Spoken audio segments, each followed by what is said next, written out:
Tadavanto Nasu Yanto Muchite Tepi Karma Bi. Those persons who execute their duty according to my instructions and who follow, and I'm sorry, my injunctions, and who follow this teaching faithfully without envy become free from the bondage of fruitive actions. Purport by His Divine Grace, A.C. Bhaktivedanta Swami Prabhupada. The injunction of the Supreme Personality of Godhead Krishna is the essence of all Vedic wisdom, and therefore is eternally true without exception. As the Vedas are eternal, so this truth of Krishna consciousness is also eternal. One should have firm faith in this injunction without envying the Lord. There are many philosophers who write comments on the Bhagavad Gita, but have no faith in Krishna. They will never be liberated from the bondage of fruitive action. But an ordinary man with firm faith in the eternal injunctions of the Lord, even though unable to execute such order, becomes liberated from the bondage of the law of karma. In the beginning of Krishna consciousness, one may not fully discharge the injunctions of the Lord, but because one is not resentful of this principle and works sincerely without consideration of defeat and hopelessness, he will surely be promoted to the stage of pure Krishna consciousness. This is an amazing purport.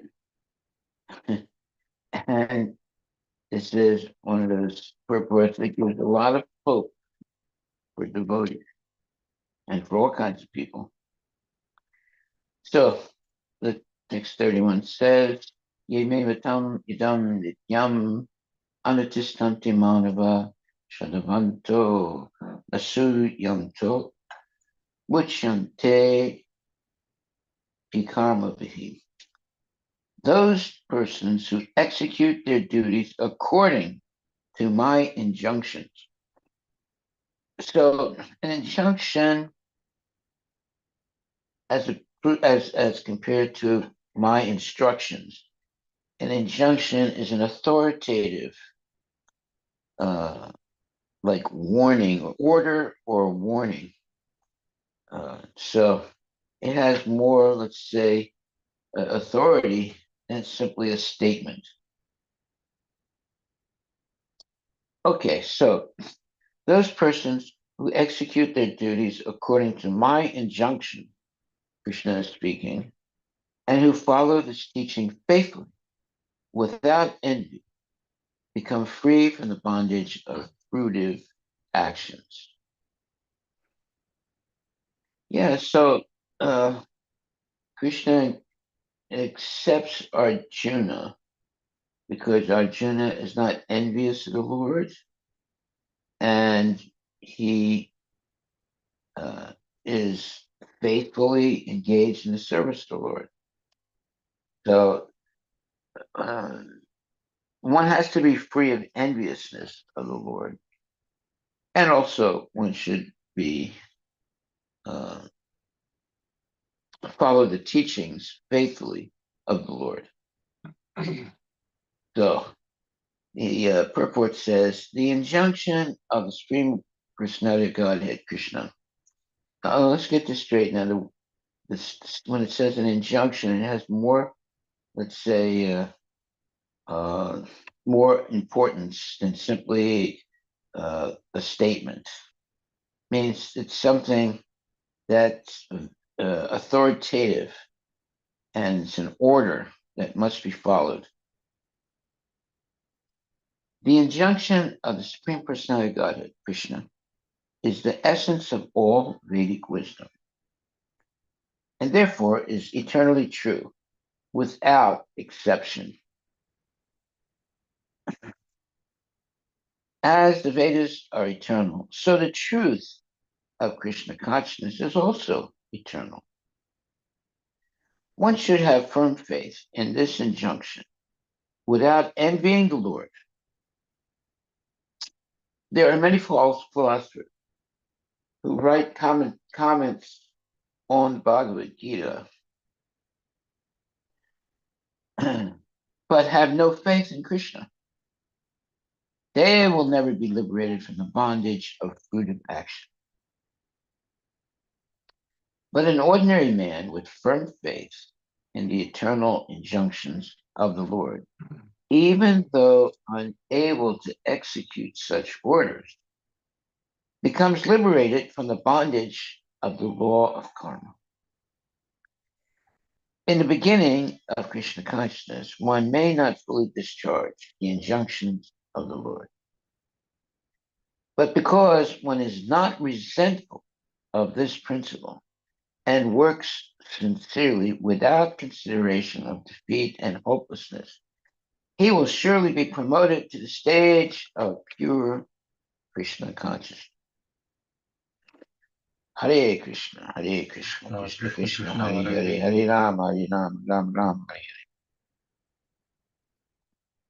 So in a letter to the devotee named Eka, Ekayahi, Ekayahi is it? Yeah. Ekayani, I'm sorry, it's a lady. On 31st August 1971, Prabhupada writes,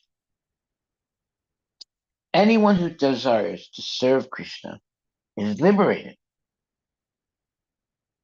What to speak of one who is actually engaged in devotional service? Wow, it's a wonderful statement. Anyone who desires to serve Krishna is liberated. What to speak of one who is actually engaged in devotional service? So we should at least desire to serve Krishna. And if we actually serve Krishna, that's even better. But therefore it says that just the desire to serve Krishna is enough to liberate one. So it's a very interesting statement. That was a letter that Prabhupada wrote to a female devotee called whose name was Ekayani on 31st August 1971. Okay. So here it says that the injunction. Now, injunction is more authoritative than simply a statement. The injunction of the Supreme Personality Godhead Krishna is the essence of all Vedic wisdom, and therefore is eternally true without exception. Okay, so that's what this verse is. Ye me matam idam nityam anutistanti manava Shadavanto Natsuyanto Muchante Pi Karma Bihi. Those persons who execute their duties according to my injunctions and who follow this teaching faithfully, without envy, become free from the bondage of fruitive actions. And the purport says, the injunction of the Supreme Personality Godhead Krishna is the essence of all Vedic wisdom, and therefore is eternally true without exception. As the Vedas are eternal, so this truth of Krishna consciousness is also eternal.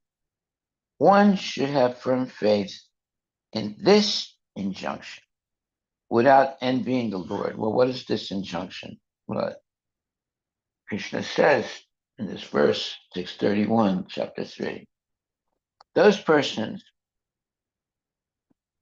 who execute their duties according to my injunctions.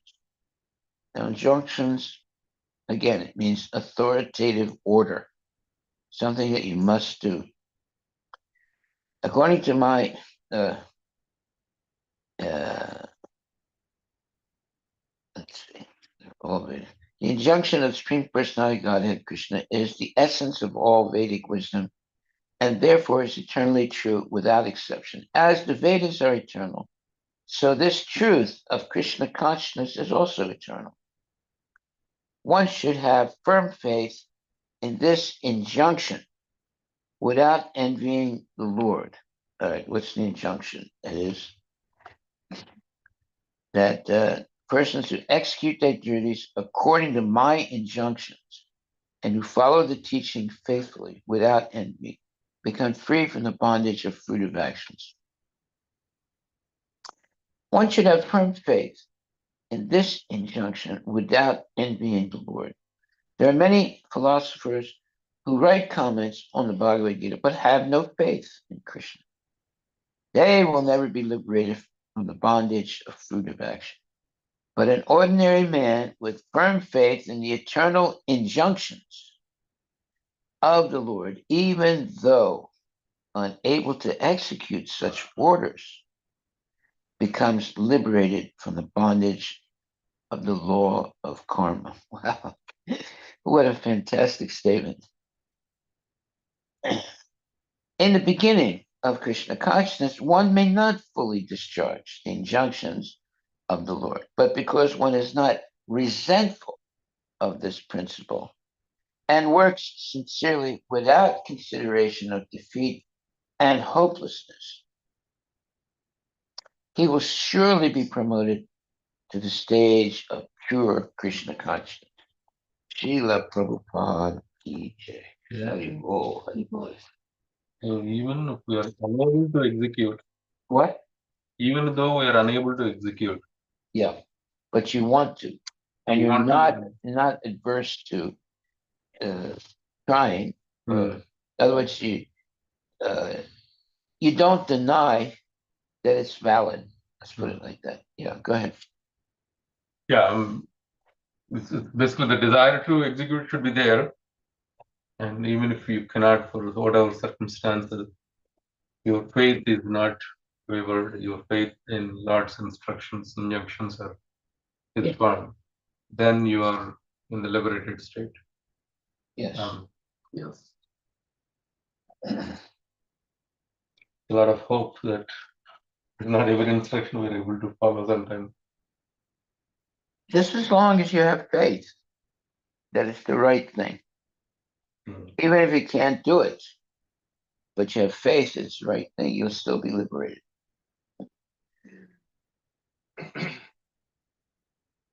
This is a very important verse.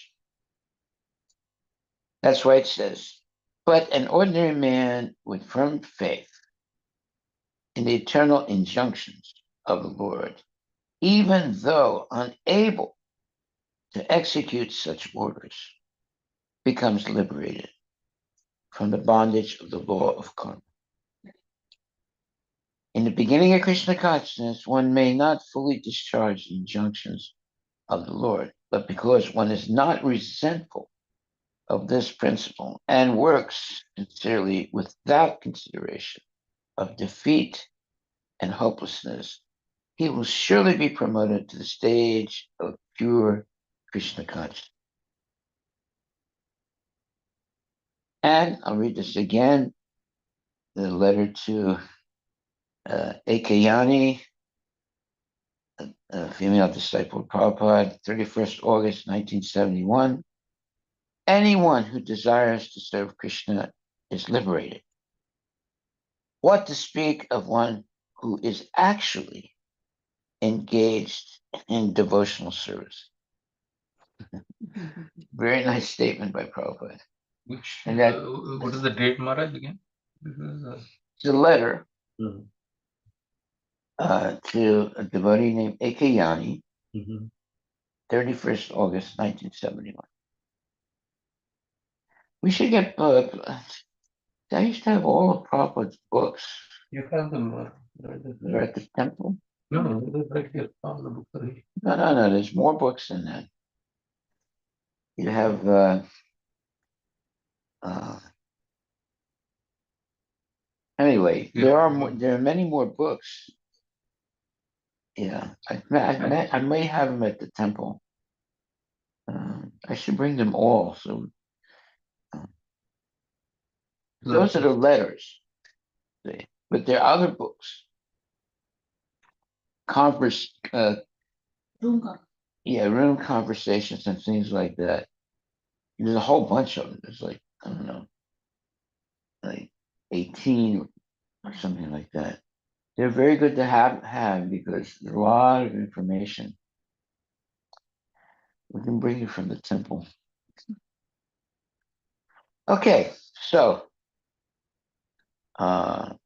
Just by thinking to serve Krishna, one gets liberated. What? Just by thinking of serving Krishna, Yeah, one gets liberated. What to say of one who is actually serving? exactly. Yeah. Wow. Good news. Yes. Yeah. I found the article, Maharaj. I'm not. What? I searched online. Yeah. Letter to A.K. Yani, London, 31st August 1971. Yeah. And you didn't find it? I found it online, but I'm trying to see where that particular instruction. So here it says, "My dear A.K. Yani, please accept my blessings. I'm in due receipt of your letter dated 20th August 1971." 20th of August? I mean, this is Prabhupada is writing saying that I received your letter. Yeah, but this is the letter 31st of August. Yeah. This Prabhupada sent it on 31st of August. Oh, okay. He received it initial letter. Okay. and have noted the contents. In spite of all your faults, you will go to Vaikuntha because you are a great devotee.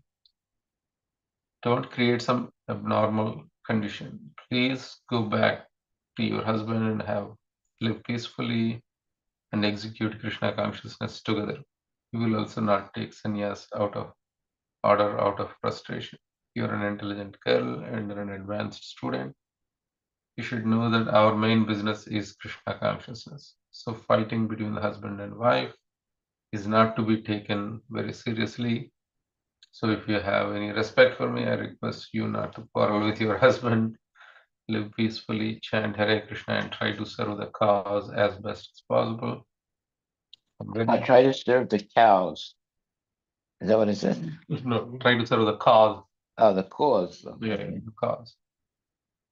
I'm very glad that your mother is also taking interest in Krishna consciousness. That is very good. As you have to leave Boston very soon, it is better that you go immediately to New York and live peacefully with your husband. That is my order. I hope you will not disobey me. So far, your questions. Any tune can be used. I think the question was probably what tune to use for a song. Any tune can be used when it is in relationship with Krishna. That makes it bona fide. Some precautionary measures should be taken to keep bugs from the altar and deity. You cannot allow them to disturb the deity. Best is that you try and catch them and throw them out rather than kill them. And what? Catch them. Catch them. Yeah, I think she's referring to some bugs that may be near the altar. Best is that you try and catch them and throw them out rather than kill them. But if killing them is the only alternate, what can be done? Tulsi plants are liberated souls who want to serve Krishna in that way. Anyone who even desires to serve Krishna is liberated. Here it is. Yeah, I think this is the statement. Anyone who desires to serve Krishna is liberated. What to speak of one who's actually engaged in devotional service? Right. Expansion means remains in Goloka Vrindavan. What? What does it say? Expansion means, maybe the statement is not making sense. Expansion means remains in Goloka Vrindavan and at the same time expands. Oh, okay. Basically, I think he's talking about Krishna's expansion means he remains in Golok Vrindavan at the same time expands all over the universe. Okay. Krishna can expand, so his devotee can also expand. Vallabhacharya's teachings are bona fide. This difference of opinion is always there, just like you differ with your husband, but that doesn't mean you and your husband are not devotees. In the spiritual sky, there is no birth. So, where is the question of baby? Of what? Of baby. I think we don't know the original letter, but it's about maybe What is the question of what? A baby? a baby. I think between the wife and husband, I think there is a Krishna is there eternally as Kishora, a 16-year-old youth. His childhood pastimes exhibited in the material universes. Best thing is if you chant Hare Krishna and go to Krishna Loka and find out the answers to all these questions yourself. Go figure it out.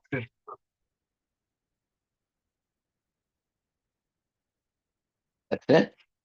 Yeah, and hope this will meet you in good health. Your ever well wisher.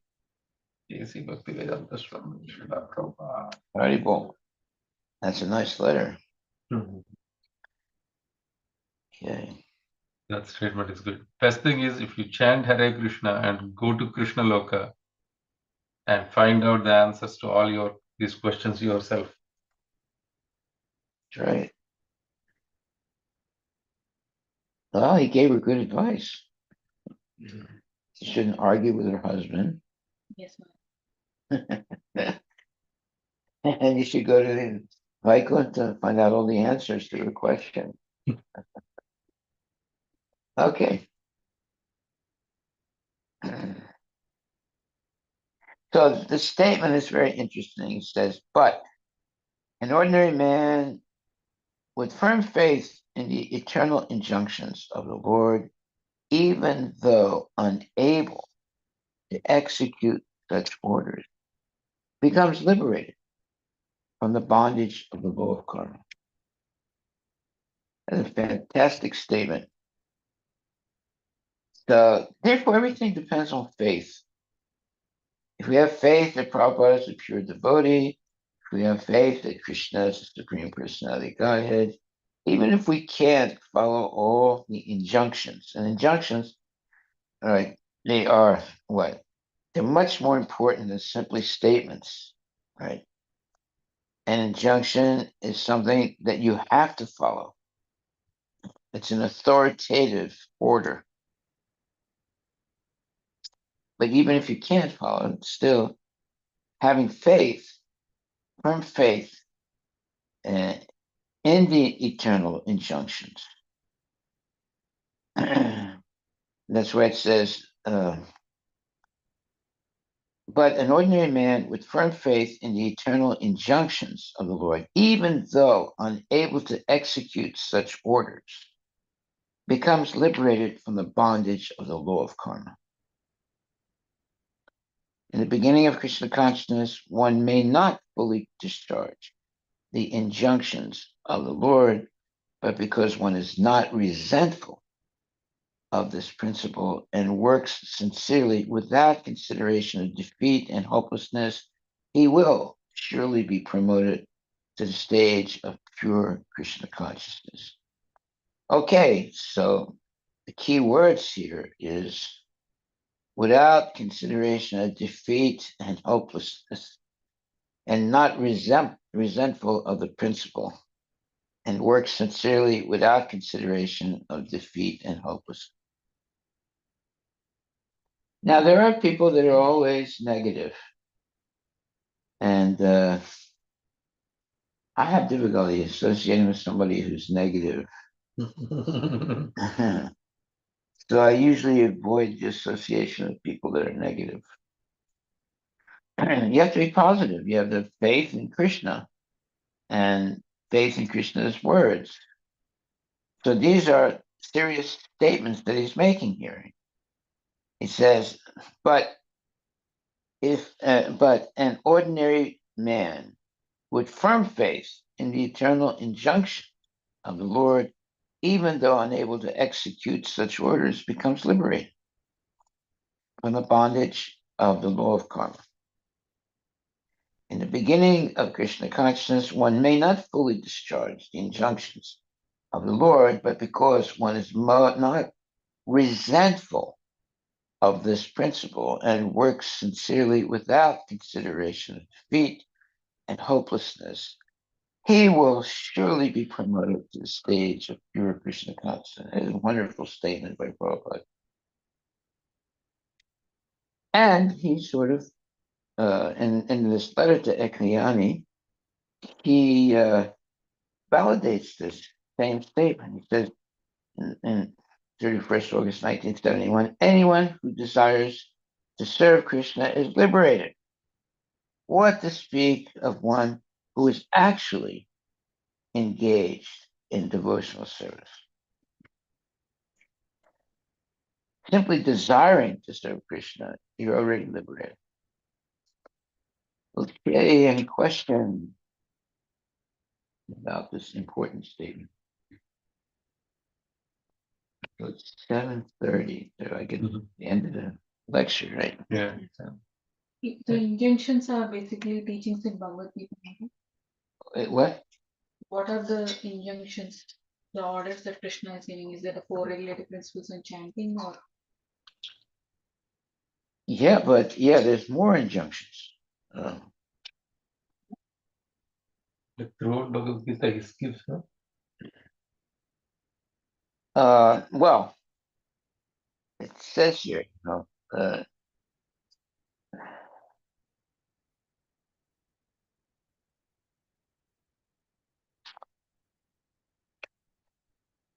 second.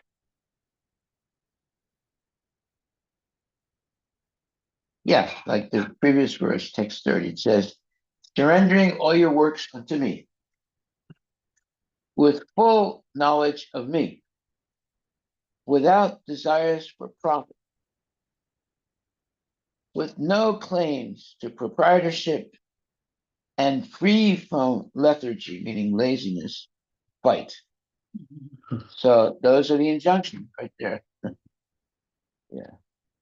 And of course, in this purport to this verse, this is chapter 3, verse number 30. This verse clearly indicates the purpose of the Bhagavad Gita. The Lord instructs that one has to become fully Krishna conscious to discharge duties as if in military discipline. Such an injunction may, see, you understand, he's not saying such an order, such an injunction. An injunction is more serious than simply an order. It's something that you cannot avoid doing. You must do it, right? Because the Lord is saying it. So it says that such an injunction may make things a little difficult. Nevertheless, duties must be carried out with dependence on Krishna, because that is the constitutional position of the living entity. The living entity cannot be happy independent of the cooperation of the Supreme Lord, because the eternal constitutional position of the living entity is to become subordinate to the desires of the Lord. Arjuna was therefore ordered by Sri Krishna to fight as if the Lord were his military commander. One has to sacrifice everything for the goodwill of the Supreme Lord, and at this same time discharge prescribed duties without claiming proprietorship. Arjuna did not have to consider the order of the Lord. He had only to execute his order. The Supreme Lord is the soul of all souls. Therefore, one who depends solely and wholly on the Supreme Soul without personal consideration. Or, in other words, one who is fully Krishna conscious is called Adhyatma chetas. Nirasi means that one has to act on the order of the master, but should not expect fruitive results.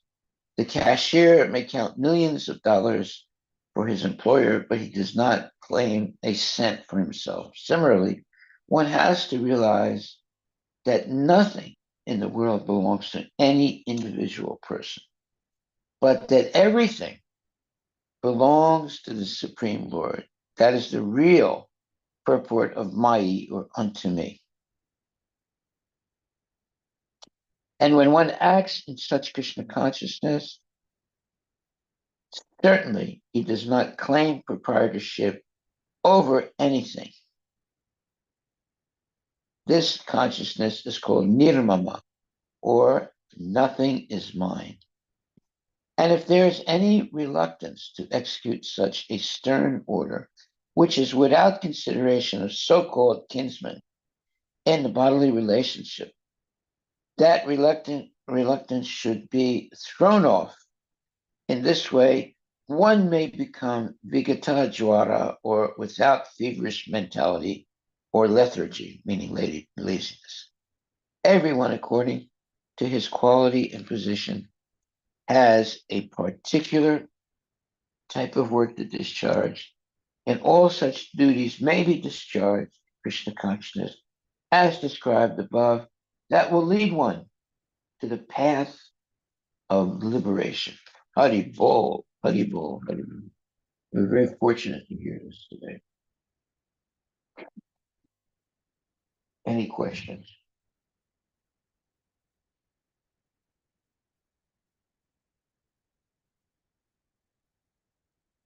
Any questions from Online. any questions?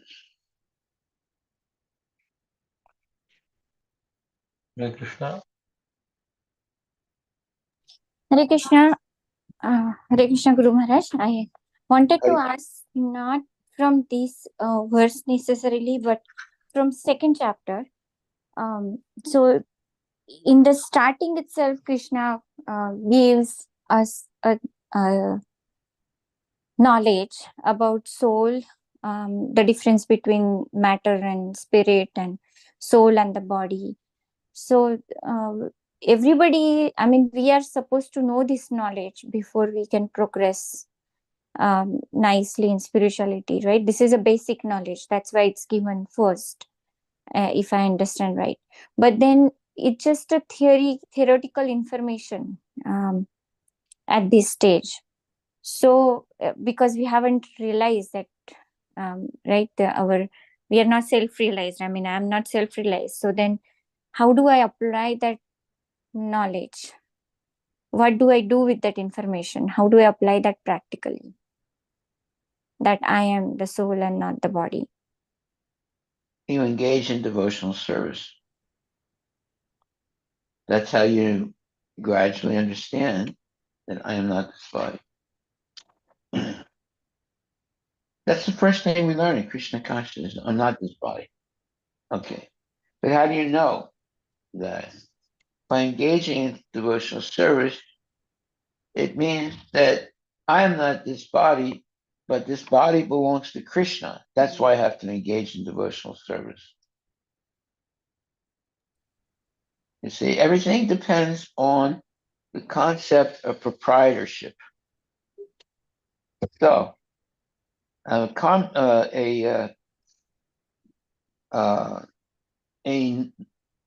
materialist thinks that he is this body, and that he owns the body, and that he controls the body. But a devotee knows that this body belongs to Krishna. And there's a statement like this from the gopis. The gopis, they are concerned. They are absolutely they're absolutely convinced that their body belongs to Krishna, and it should only be used in the service of Krishna. That's why they're great devotees. They understand that their body and everything belongs to Krishna, and therefore should only be used in the service of Krishna. it can take many lifetimes for a living entity to understand that point.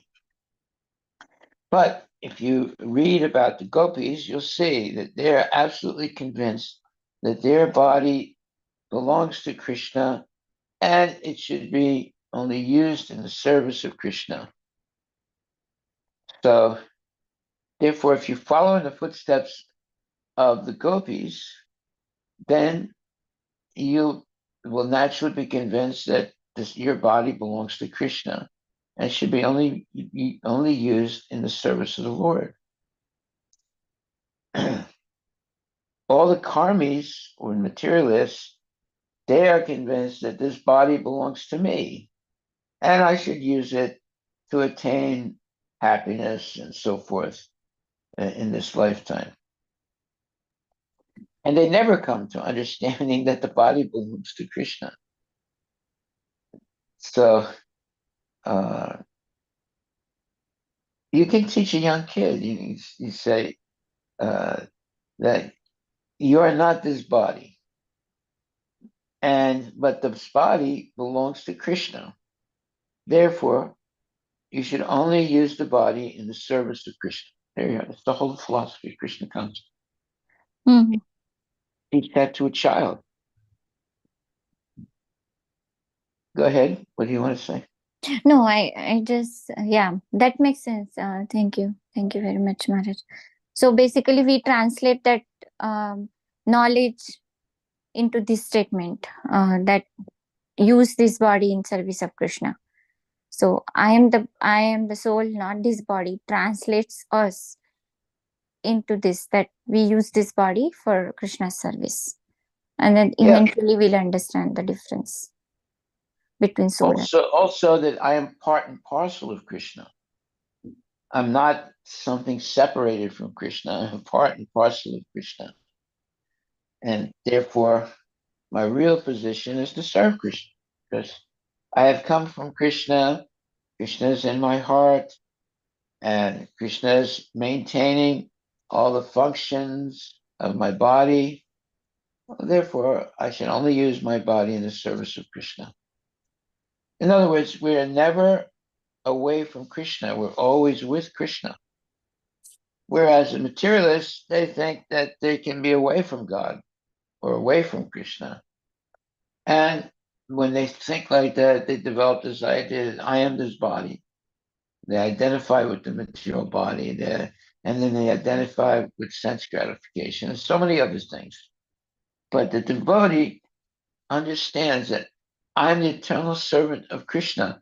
There's no other, let's say, position in my life, then there's no other alternative in my life except to serve Krishna.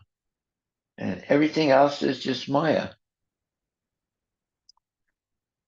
And therefore, like the gopis say, my body belongs to Krishna. Therefore, I'm only going to use it in the service of Krishna to please the Lord.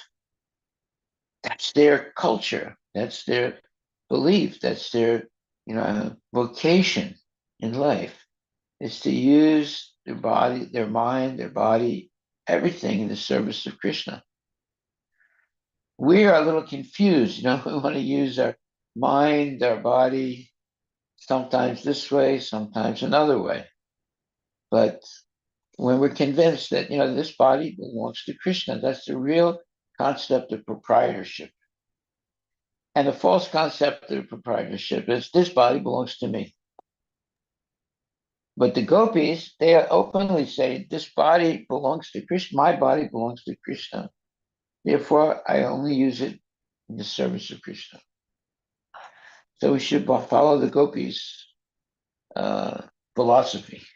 My body belongs to Krishna, and I should only use it in the service of Krishna. Even the soul, which is I, also belongs to Krishna. Right? That's what I is, the soul, yeah. Belongs to Krishna as well. Yeah. Not only belongs, it's part and parcel. Yeah. Yeah, it's more closer than simply belonging. Yeah. Okay. Any other questions? Anirudh Prabhu, you have any questions or comments?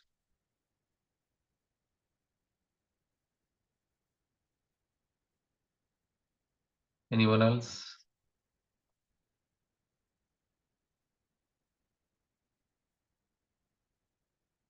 Okay, we'll All glories to Srila Prabhupada ki jai. Hare Hare Mm. Krishna Krishna Hare Hare Hare Hare Ram Hare Ram Ram Ram. Hare. Thank you very much, and chant Hare Krishna and be happy. Hare. Thank you. We'll Hare. see you in the morning at 6:30 a.m.